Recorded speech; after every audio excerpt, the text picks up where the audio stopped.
اب کسی کے ذہن میں کوئی سوال ہو تو وہ کر لیں، اجازت سے سوال کریں، ایک وقت میں ایک سوال کریں. جی بھائی. بیت المقدس یا کیا قبلۃ الاول ہے؟ اچھا ہاں، آج کل یہ جو بیت المقدس سے معاملے میں چل رہا ہے، میں نے بھی سنی ہے بات کہ بیت المقدس کو قبلۃ الاول کہا جاتا ہے. یہ قبلۃ الاول نہیں ہے. قرآن کی آیت یہ ہے کہ پہلا جو دنیا میں قبلہ ہے وہ کعبہ شریف ہے، جو مسجد الحرام میں مکے میں واقع ہے. سب سے پہلے آدم علیہ السلام نے اسے تعمیر کیا تھا، اس کے بعد ابراہیم علیہ السلام نے اس کی جو ہے وہ تعمیر کی.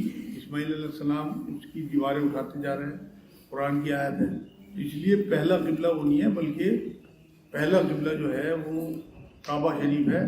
اس کے بعد پھر جب نبی اکرم صلی اللہ علیہ وسلم مدینہ تشریف لائے تو 16 مہینے حضور نے، کیونکہ وہاں کے لوگ یروشلم کی طرف منہ کر کے نمازیں پڑھتے تھے، اسے قبلہ مانتے تھے، تو حضور نے اس طرف جب نماز کی فرضیت آ گئی تو حضور نے اس طرف جماعت کی فرضیت آئی تو اس طرف منہ کر کے جو ہے وہ نماز پڑھی ہے. اس لیے لوگ، وہ قبلہ تو ہے مسلمانوں کا، لیکن وہ صرف 16 مہینے رہا. اول قبلہ کہنا اسے ٹھیک نہیں ہے. اول قبلہ ہمارا کعبہ تھا، کعبہ ہے، کعبہ ہے.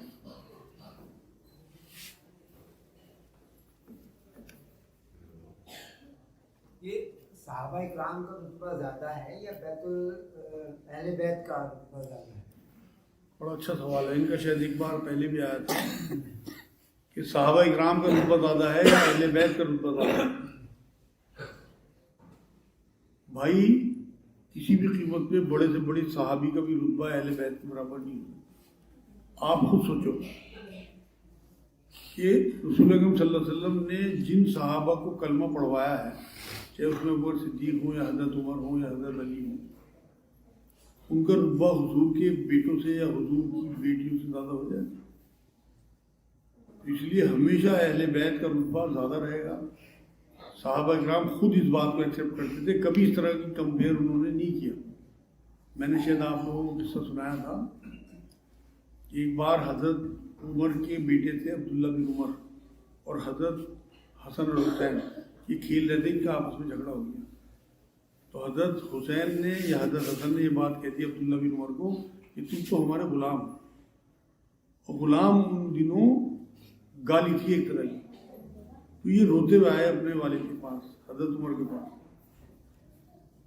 یہ کہا کہ ابا حضور، مجھے آج حسین نے یہ بات کہی ہے کہ تم ہمارے غلام ہو. پکا بتا یہ بات کہی ہے؟ کہ ہاں ابا حضور یہ بات کہی ہے کہ تم ہمارے غلام ہو. تو انہوں نے ہاتھ پکڑ کے عبداللہ بن عمر کا دوڑ لگا دیا حضرت عمر نے کہ بھاگ، لکھوا لے اس سے کہ ہم ان کے غلام ہیں، جس سے ہم قیامت میں رسول اکرم صلی اللہ علیہ وسلم کو پیش کر سکیں کہ ہم نے آپ کے بعد بھی آپ کی پشتوں کی غلامی کی ہے. اس لیے کبھی ان کے رتبے سے کسی کو نہ ملانا. ہم ان کے غلام ہیں، سچی بات یہ ہے، ہم ان کے نوکر ہیں، یہ شہزادے ہیں. آج بھی جو اہل بیت کے لوگ ہوں، آپ کو پتہ لگ جائے سید، بہت محبت کرا کرو، تحفے دیا کرو، بہت عزت کیا کرو.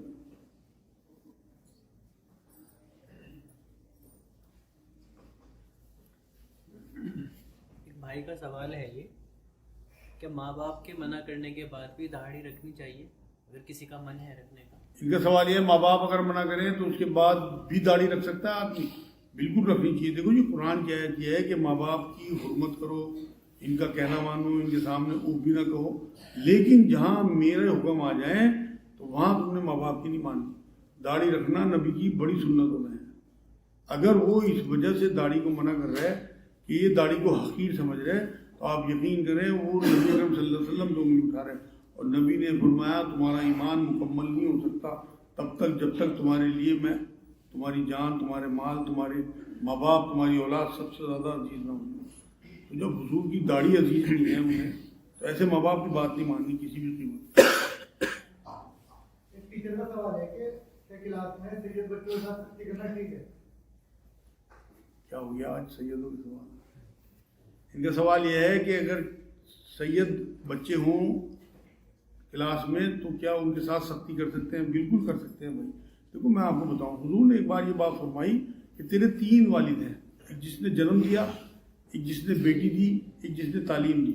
تو اگر آپ مخلص ہیں اور آپ اچھے ٹیچر ہیں اور اپنے اسٹوڈنٹس کو ایک فادر کی طرح آپ ٹیچ کر رہے ہیں تو بالکل آپ کے لیے وہ اولاد کی طرح ہے. جس طرح آپ اپنی اولاد پہ سختی کرتے ہو سدھارنے کے لیے, اگر آپ ان پہ سختی نہیں کرو گے, تھوڑی احتیاط کر لیں, بعد میں انہیں چپٹا لیں, ان کا ماتھا چوم لیں, ان کے سر پہ ہاتھ پھیر دیں, لیکن اس ٹائم اگر آپ نے وہاں احتیاط یہ کی, کلاس میں انہیں کچھ نہ کہا, ایک تو وہ پیچھے رہ جائیں گے, دوسرے اور بچوں میں جو ہے کمپلیکس پیدا ہو جائے گا.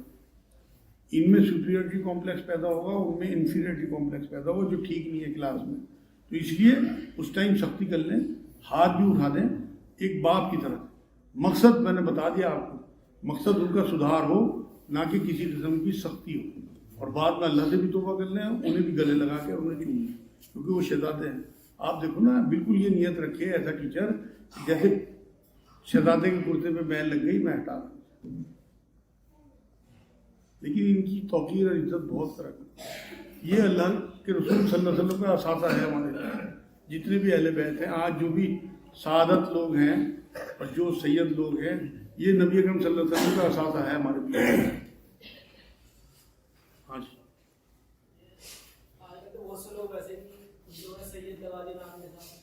ان کا سوال یہ ہے کہ آج کل کچھ لوگ ویسے ہی سید لگا دیتے ہیں جبکہ سید نہیں ہوتے. اگر آپ کو کنفرم ہے کہ وہ سید نہیں ہیں, پھر تو آپ ان کی توقیر نہ کرو. لیکن اگر آپ کو پتہ نہیں ہے, اگر وہ جھوٹے بھی ہیں, وہ اپنا آپ اللہ کے یہاں اپنا معاملہ بھگتیں گے. آپ کو موقع مل گیا کہ کسی نے اپنا آپ کو سید کہہ دیا, آپ کو موقع مل گیا چومنے کا, آپ کی نیت کے حساب سے آپ کو اس کا اجر مل جائے گا. آپ ان کی توقیر اور عزت اسی طرح سے. عورت جاب کرے تو پیسے مرد لے سکتا ہے؟ ان کا سوال یہ ہے کہ اگر عورت جاب کرے تو پیسے مرد لے سکتا ہے. دیکھو, اگر مرد کی پوزیشن اچھی ہے پھر تو یہ عورت کا حق ہے کہ وہ اپنے پیسے خود اپنی مالکین ہے کسی کو بھی دے, اپنے مائکے والوں کو دے, اپنے شوہر کو دے, نہ دے, اپنی ایف ڈی کرائے, مطلب اپنے لیے اکٹھا کر کے رکھے. ایف ڈی تو حرام ہے اسلام میں, ہے میرے منہ سے نکل گیا. لیکن اگر اس کے شوہر کو ضرورت ہے اور وہ نہیں دیتی تو یہ زیادتی کی بات ہے. اور اگر اس کے شوہر اچھی پوزیشن میں ہے تو وہ اپنے مائکے والوں کو دیتی ہے اور شوہر روکتا ہے تو یہ شوہر کی زیادتی کی بات ہے. یہ سچویشن کے حساب سے فیصلہ کیا ہے. مالکین وہ خود ہے, اگر وہ جاب کر رہی ہے اور وہ پیسے کما رہی ہے.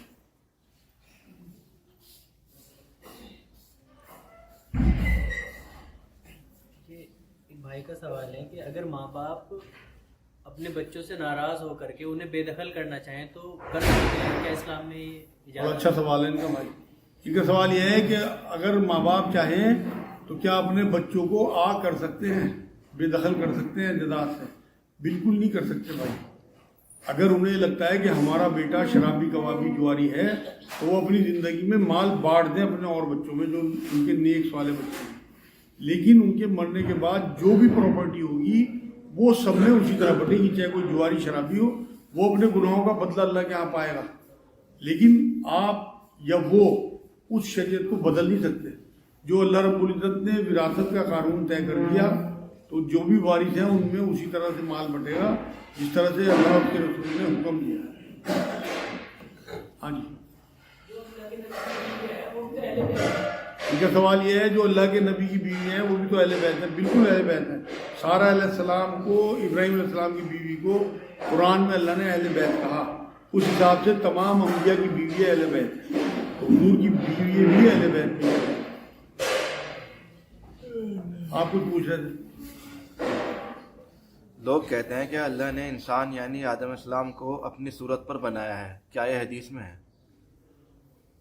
ان کا سوال یہ ہے کہ کیا اللہ نے آدم علیہ السلام یعنی انسان کو اپنی صورت میں بنایا ہے؟ یہ حدیث میں ہے, بالکل حدیث ہے اس طرح کی کہ اللہ نے انسان کو ایسی صورت عطا کی کہ جو بہترین صورت ہے, لیکن یہ نہیں کہا کہ اپنی صورت میں پیدا کیا. یہ حدیث ہے بالکل. اور اس کا بہت بڑا ثبوت یہ ہے کہ انسان کو اللہ نے اس صورت میں پیدا کیا کہ جس میں اپنے رسول کو بھیجا, رسول اکرم صلی اللہ علیہ وسلم کو. حدیث تو یہ ہے لیکن اسے لوگ سمجھ نہیں پائے. اس میں صورت لفظ آیا ہے لیکن یہ نہیں کہا اللہ نے کہ میں نے اپنی صورت میں پیدا کیا. اللہ رب العزت کی تو کوئی اس طرح کی فزیکلی کوئی شکل تو ہے نہیں, تو یہ تو یہاں کوئی دیکھ بھی نہیں سکتا ان آنکھوں سے اللہ کو. قیامت میں تو دیدار ہوں گے اللہ کے, مطلب آپ کو جنت میں, لیکن یہاں اس دنیا میں کوئی نہیں دیکھ سکتا. کسی سے ملتا ہوا سوال ہے, کیا حضور صلی اللہ علیہ وسلم نے اللہ کو دیکھا ہے؟ ان کا سوال ہے کیا حضور نے اللہ کو دیکھا ہے؟ بھائی معراج کی رات میں کچھ صحابہ کا کہنا ہے کہ حضور نے دیکھا, لیکن حضرت عائشہ رضی اللہ تعالیٰ عنہ یہ کہتی ہیں کہ جو یہ کہے کہ حضور نے اللہ کو دیکھا وہ بہتان لگانے والوں میں. لیکن میں آپ کو ایک حدیث سناتا ہوں. نبی اکرم صلی اللہ علیہ وسلم ایک بار فجر کی نماز پڑھانے بہت دیر کر دی آنے میں, یہاں تک کہ جو ہے وہ سورج نکلنے والا تھا. صحابہ کرام کو یہ اشکال ہوا کہ پتہ نہیں آج ہماری نماز نہ قضا ہو جائے. بہت تیزی میں حضور اکرم صلی اللہ علیہ وسلم آئے اپنے حجرے سے اور پھر فجر پڑھائی آخری وقت میں, اور پھر یہ کہا کہ سب اپنی جگہ پہ بیٹھے ہیں, اور پھر گھوم کے یہ بات کہی کہ میں اس لیے لیٹ ہو گیا کہ میں رات کی نماز پڑھنے کے بعد ٹیک لگا کے تھوڑا سا لیٹ گیا اور میری آنکھ لگ گئی, اور پھر میں نے خواب میں اپنے اللہ کو دیکھا. اور نبیوں کے خواب بھی سچے ہوتے ہیں, یہ آپ نے حدیث سے سنا ہوگا. تو خواب میں تو اللہ نے اللہ کو دیکھا ہے رسول اللہ نے, لیکن حقیقت میں ویسے کبھی نہیں دیکھا جیسے معراج کی رات میں. یہ تو روایتوں میں ہے کہ جبرائیل علیہ السلام کو ان کی شکل میں دیکھا معراج کی رات میں, لیکن اللہ کو نہیں دیکھا. اللہ کی نشانیاں دیکھی. قرآن میں بھی جو آیت ہے نا اس میں یہ کہا کہ نہ نظر اپنی جگہ سے ہٹی اور نہ بہکی, مطلب ایک ڈسپلن میں رہی حضور کی نظر. جتنا اللہ نے دکھانا چاہا اللہ کی نشانیاں اتنی دیکھی, ساری نشانیاں یا اللہ کی صورت بھی دیکھی رسول اللہ نے. ایک بہن کا یہ سوال ہے کہ ان کے شوہر جو ہیں کسی غیر محرم لڑکی سے ملتے جلتے ہیں اور بات چیت کرتے ہیں, تو مجھ سے پتہ کرنے پر بتاتے ہیں کہ نہیں میرا ان سے کوئی ناجائز تعلق نہیں ہے بلکہ میں ایسے بھی لگتا ہوں. یہ بات جائز ہے یا کیا ہے؟ بڑا اچھا سوال ہے بھائی. ان کا سوال یہ ہے کہ کسی بہن کے جو شوہر ہیں ان کی دوستی ہے کسی عورت یا لڑکی سے, یہ کیا جائز ہے جبکہ ان کے تعلق ناجائز نہیں ہے؟ وہ اس بات کو منع کرتا ہے. بالکل ناجائز ہے. اسلام میں عورت مرد کی کوئی دوست نہیں, صرف رشتے ہیں. وہ رشتے جو محرموں کے اللہ نے بنا کے بھیجے ان کی لسٹ قرآن میں بیان کر دی. بھائی, ابو, چاچا, ماموں, یہ رشتے ہیں جو محرم رشتے ہیں. کسی میں اوپر چلے جاؤ دادا نانا وغیرہ وہ بیٹھتے ہیں, اسی طرح نیچے چلے جاؤ تو نواز صاحب بیٹا اور پوتے پوت جو بھی بیٹھتے ہیں. تو اسلام میں کسی قسم کی کوئی دوستی عورت مرد کی نہیں ہے. میں اس بہن سے یہ کہتا ہوں کہ وہ اپنے ہسبینڈ سے یہ سوال کرے کہ اگر بالکل اسی طرح میری کسی لڑکے سے دوستی ہو جائے تو آپ مجھے رکھ لیں گے؟ یہ بہترین طریقہ ہے, کیونکہ میں نے آپ کو سنائی تھی ایک حدیث. نبی نے فرمایا تمہارا ایمان مکمل نہیں ہو سکتا تب تک جب تک تم جو اپنے لیے پسند کرو سامنے والے کے لیے پسند کرو. تو اگر وہ واقعی اس سے دوستی کرا دے اپنی بیوی کسی لڑکے سے تو پھر خود بھی دوستی رکھے, ادروائز ختم کر دے.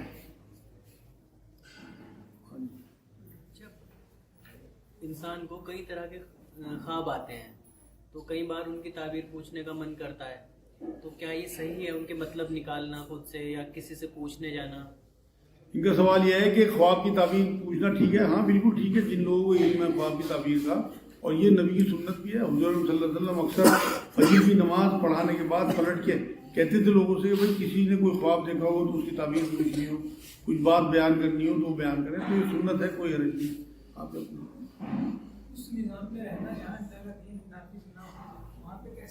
ان کا سوال یہ ہے کہ اس نظام میں رہنا جہاں اللہ کا دین نافذ نہ ہو کیسا ہے؟ بھائی احتجاج کے ساتھ رہنا تو جائز ہے, لیکن وہاں بلڈنگیں بنانا, عیش کرنا اور تفریح کرنا, اگر اللہ کا دین وہاں نافذ نہیں ہے تو میرے نزدیک تو گناہ ہے. میرے استاد یہی بات کہتے ہیں ڈاکٹر اسرار احمد کہ ایسے نظام میں رہنا, اگر آپ احتجاج طور پہ رہ رہے جد و جہد میں بھی ہیں آپ کہ اللہ کا دین کس طرح نافذ ہو, دعائیں بھی کرتے ہیں, پھر تو آپ کا ایسے نظام میں رہنا چاہیے, ادروائز آپ گناہ گار ہیں.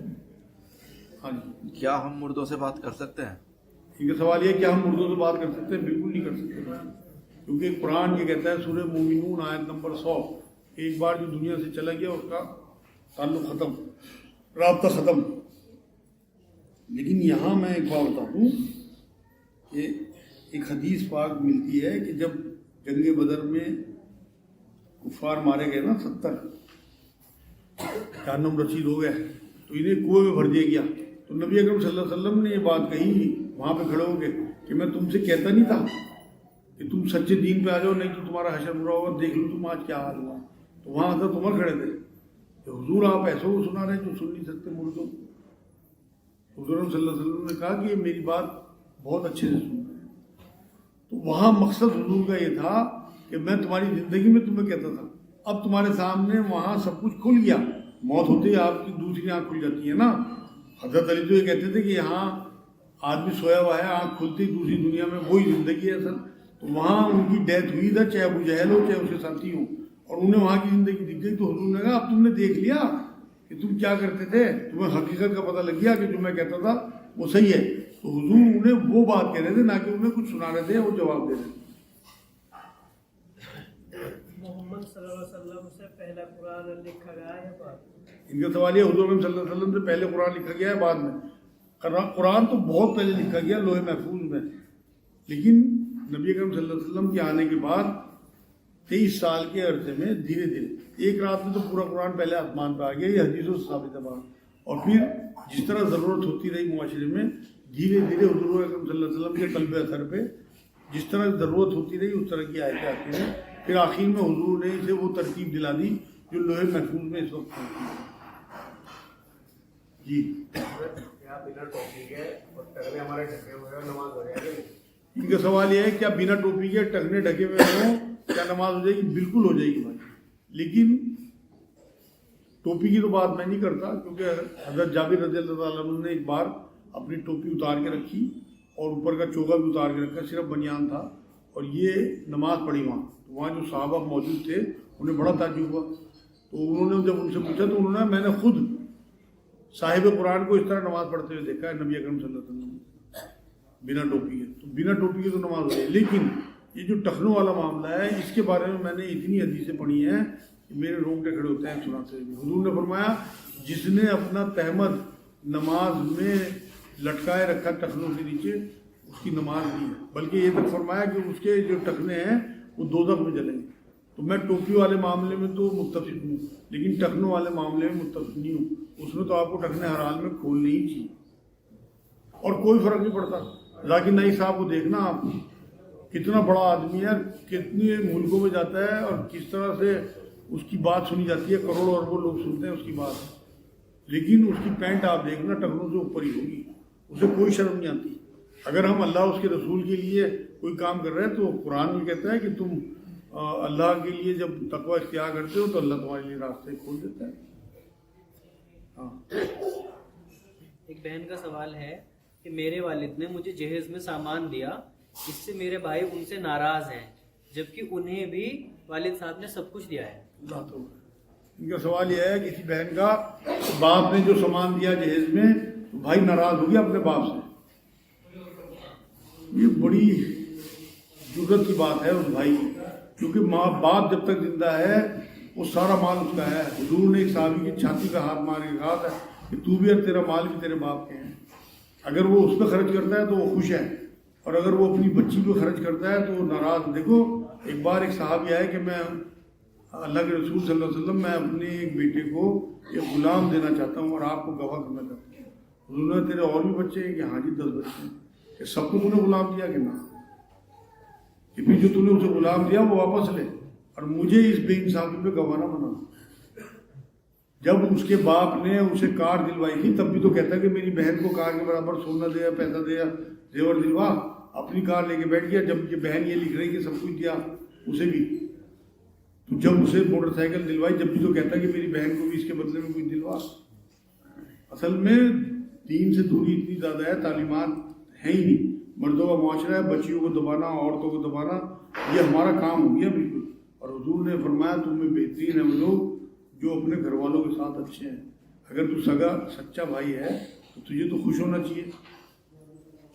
بہنوں کا معاملہ ایسا ہوتا ہے, آپ یقین کرو اس دنیا میں اگر کوئی مجھے رشتے نظر آتے ہیں نا صحیح معنوں میں, ویسے تو سارے رشتے بہت اچھے ہیں, تو وہ ماں باپ کا رشتہ ہے اور اس کے بعد بہن بیٹی کا رشتہ ہے. اور اگر بیوی اچھی مل جائے یا شوہر اچھا مل جائے وہ رشتہ ہے, باقی کوئی رشتہ نہیں ہے. بیٹی اور بہنیں مرتی مر جائیں گی, تڑپتی رہتی ہے اپنے باپ کی. میں نے بہت کم بھائی دیکھے جو اپنی بہنوں کے لیے دعا کرتے ہیں, لیکن بہت کم بہنیں ایسی ہوں گی جو اپنے بھائیوں کے لیے دعا نہیں کرتی. بوڑھی ہو جائیں گی اپنے بھائیوں کے لیے دعا. آپ اپنی بہنوں کو دیکھ لو نا, آپ اپنے کو دیکھ لو اور انہیں دیکھ لو. دیکھو اپنے دلوں کا حال کر کے آپ کتنی دعائیں کرتے ہو اپنے بہنوں کے لیے. اور آپ کی بہنیں کس طرح آپ کے لیے تڑپتی ہیں, کیسی دعائیں کرتی ہیں, آپ کی بیٹی کیسی تڑپتی ہیں. آپ کے جب آپ کی گھر بیٹی آتی ہیں آپ ان کا حال دیکھا کرو, آپ کی ایک چیز کو دیکھ کے خوش ہوتی ہے, آپ کی ٹانگیں دبائیں گی, آپ کے سر میں تیل لگائیں گی, اپنی ماں کا ہاتھ ایسے بٹائیں گی کہ تو بیٹھ جا, سارا کام میں کر لوں گھر میں. حالانکہ ماں بھی کام کرتی ہوئی ہیں اپنے سسرال میں, مائیں کے ماں کے اپنی ماؤں کا اس طرح ہاتھ اٹھاتی ہیں, اور ایسی بہنوں پہ کوشچن مارک لگا رہا, لعنت ایسے بھائی پہ میرے نزدیک.